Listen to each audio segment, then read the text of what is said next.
Are you thinking of building out a board portfolio in 2024?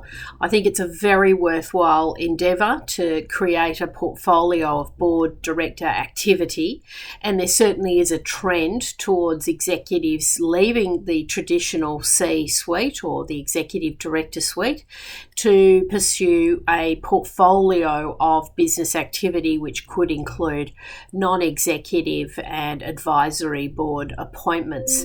The key to this is really understanding the rules of the game. How does a board portfolio really develop in reality?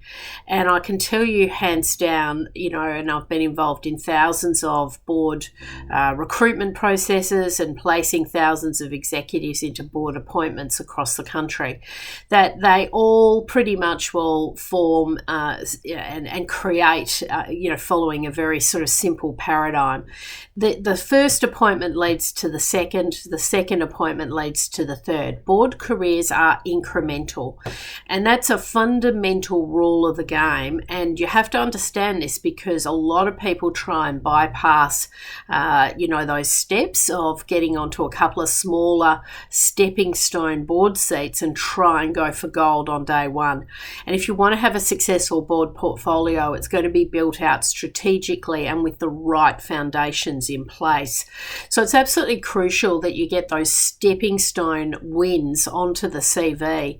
And, you're looking initially probably at very modest board appointments. So that could include committee work, that could include an advisory board seat in a small private enterprise.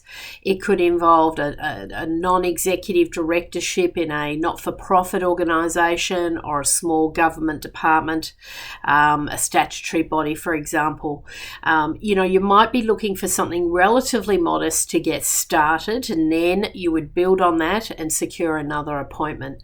What I advise my clients who are trying to build out a sustainable portfolio and to get their portfolio up onto commercial terms where they're able to generate an income equivalent to what they were earning in the C-suite, for example, then it's really imperative that they get a couple of quick wins quite, sort of in a timely fashion onto the CV, because it will make securing those additional higher profile appointments and commercial paid appointments that much easier.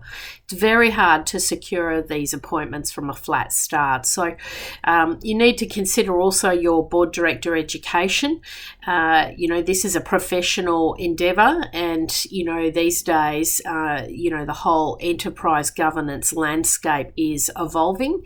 And so it's absolutely imperative that you're across the latest information. So you must stay, well educated. And if you did an AICD course, for example, 10 years ago, in my opinion, you need to do a refresher. You need to get up to speed with the latest paradigm.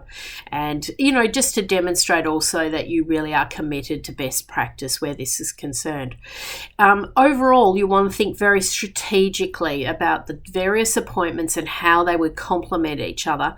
That will help streamline your networking approach and your thought leadership approach and how you attract, and retain these opportunities. But I think it's a very worthwhile endeavour. I know a lot of clients will be looking at setting up a board portfolio in 2024, and I would also love to have a chat to you about how we might assist in making that a reality as you pursue those first and second board seats.